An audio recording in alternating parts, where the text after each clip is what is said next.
الحمدللہ وکفا والصلاة والسلام علی سید الرسل وخاتم الانبیاء اما بعد فاعوذ باللہ من الشیطان الرجیم بسم اللہ الرحمن الرحیم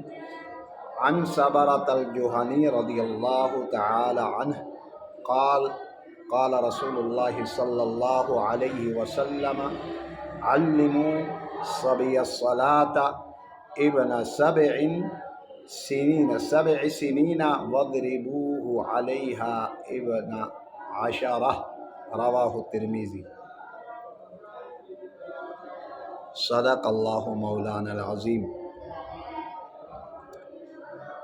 حدیث مبارکہ کا جو حصہ میں نے آپ حضرات کے سامنے ترمذی شریف کا کوٹ کیا، بچوں کو نماز سکھانے کا اہتمام کرنا اور اس کے اوپر لازم قرار دے دیں۔ جیسے کہ ہمارا معاشرہ آج کل چل رہا ہے، جب تک بچے کے اندر علم نہ ہو تو عمل کیسا کرے گا؟ علم بہت ضروری ہے۔ جب تک علم نہ ہو وہ عمل اس کے لیے مشکل ہوتا جائے گا۔ علم سے مراد جیسے کہ آج کل معاشرہ ہے، بچے بہت آگے ہیں، ہر چیز بچے کے ذہن میں ہے۔ بچے کو اب آج کل نفسیات کے مطابق بچے کو ہم نے کس نفسیات کے پرکھنا ہے، نفسیات کو بھانپنا ہے اور اس کے نفسیات کے مطابق بچے کو چلانا ہے۔ کم بختی اور بد نصیبی ہماری یہ ہے کہ ہم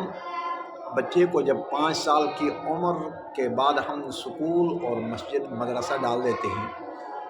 تو سکول کی تعلیم کی طرف تو ہم پیسہ بھی، مال و اسباب، توانائیاں بھی وہاں لگا دیں گے، صرف کر لیں گے، لیکن مسجد اور مدرسے میں جب بچے کو بھیجتے ہیں تو مسجد اور مدرسے کی طرف ہماری توجہ ہی نہیں ہوتی، ہم پوچھتے تک بھی نہیں ہے کہ آیا کہ ہم نے جس استاد کے حوالے کر لیا ہے اس استاد سے ہم پوچھیں تو صحیح بچہ چل رہا ہے نہیں چل رہا ہے، قرآن پہ کیسا پڑھ رہا ہے، مخارج، صفات، نماز، قیام، رکوع، سجود، یہ تو چیزیں گھر میں بھی نہیں پوچھتے ہیں۔ سکول کی تعلیم کے متعلق ہم وہاں سکول میں جو معلمین، ٹیچر حضرات ہیں ان سے رابطے میں بھی رہتے ہیں، اور پھر یہاں تک کہ ہم ٹیوشن بھی لگا دیتے ہیں اور مال بھی اس میں صرف کر لیتے ہیں۔ اس میں تو یہ ہے کہ کہیں مسجد میں اگر بچے کو ڈال دیا تو دروازے میں آ کر کھڑے ہو کر پوچھتے ہیں مولانا صاحب، قاری صاحب کتنی فیس ہے؟ اگر 100، 50، 200 روپے بتا دیں تو کہتے ہیں وہی مدرسے میں، مسجد میں اتنی فیس، اتنی زیادہ فیس، اور وہاں سکول اور کالجز میں اگر لاکھوں ہم فیس دے دیں گے، جہاں کم فیس ہوگی کہیں گے کہ بھائی یہاں تعلیم اچھی نہیں ہے، اور جہاں زیادہ فیس ہوگی ادھر لپک جاتے ہیں، سارے ٹوٹ پڑتے ہیں۔ وہاں کیا ہے، وہ سب کچھ انسان کو نظر آتا ہے، وہاں ڈاکٹر بنے گا، وہاں انجینئر بنے گا، وہاں جناب اعلیٰ فلاسفر بنے گا، وہاں فلاں بن جائے گا، اور پھر وہاں دنیا کو کمانے کا، دنیا کو سمیٹنے کا ایک ڈھنگ آئے گا، رنگ آئے گا، یہ ساری چیزیں وہاں نظر آتی ہے۔ یہاں مسجد اور مدرسے میں دینی تعلیم ہے، حالانکہ حقیقی تعلیم یہ ہے کہ جو آخرت کے لیے بھی ذخیرہ ہے، دنیا کے لیے بھی، یہ دنیا میں بھی ساتھ ہے اور آخرت میں بھی ساتھ ہے۔ یہ تعلیم کبھی مطلب کہ آپ کو دھوکہ نہیں دے دے گی، وہ تعلیم آپ کو صرف دنیا تک ہے، دنیا کو کمانے کا سلیقہ اور ڈھنگ بتا رہی ہے، لیکن یہ تعلیم دنیا کا جینے کا رنگ بھی بتاتی ہے، ڈھنگ بھی بتاتی ہے، اور آخرت میں بھی انسان کے زندگی کے جو ہے نا مراحل بتا دیتی ہے، لیکن اس کی طرف توجہ نہیں ہے۔ تو اصل بنیادی چیز یہ ہے کہ بچے کے اندر علم ہوگا کہ رکوع کرتے ہیں کیوں کرتے ہیں، رکوع کا طریقہ کیا ہے،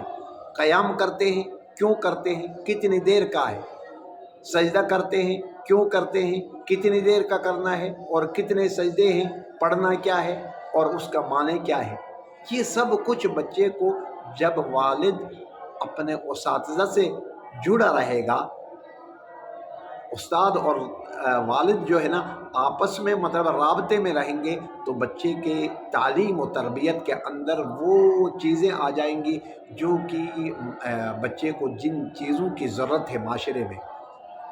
لیکن ہماری لائف میں ساری زندگی میں ایسا نہیں ہوتا، مسجد کی طرف کوئی پوچھیں گے نہیں، اور صف اول میں رہنے والے وہ بڑے بڑے نمازی حضرات بھی جو ہے نا رکوع سجود قیام اور قرات وغیرہ میں جو ہے وہ پتھر ماریں گے، اور کیا ہے کہ بس اللہ معاف کرنے والا ہے، اللہ قبول کرنے والا ہے۔ ادھر اللہ قبول کرنے والا ہے، ادھر اللہ قبول کرنے والا ہم نہیں سمجھتے ہیں۔ تو ان چیزوں کی طرف ہمیں توجہ کرنی پڑے گی۔ جب تک عمل نہیں ہوگا، علم نہیں ہوگا، عمل نہیں آئے گا۔ علم ہوگا تو عمل آئے گا۔ جیسے رسول اللہ صلی اللہ علیہ وسلم نے فرمایا، یعنی 7 سال کی عمر میں بچے کو تعلیم دے دو، اور 10 سال کا ہو جائے تو پھر اس کے اوپر ڈنڈا چلانا ہے۔ ڈنڈے سے مراد یہ نہیں کہ آج کل جیسے اگر ڈنڈا کہیں چل جائے تو جناب اعلیٰ کیمرے لے کر کھڑے ہو جائیں گے، اوے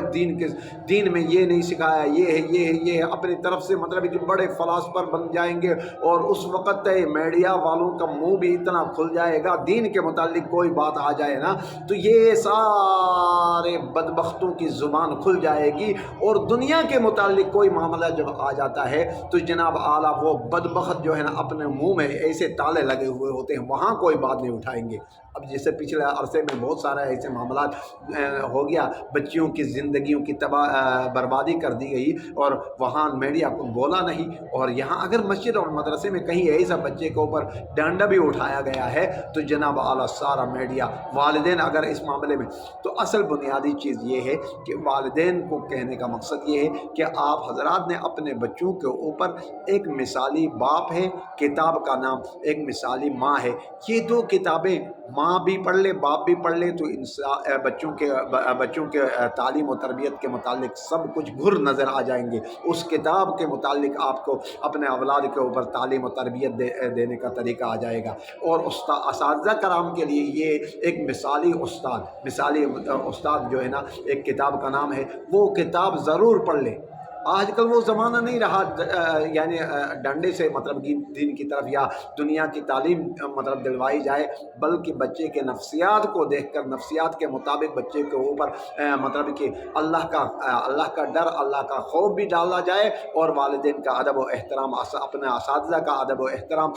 چھوٹے بڑوں کا ادب و احترام، اور بچے سے کیا پیار محبت کیسے کی جاتی ہے، بڑے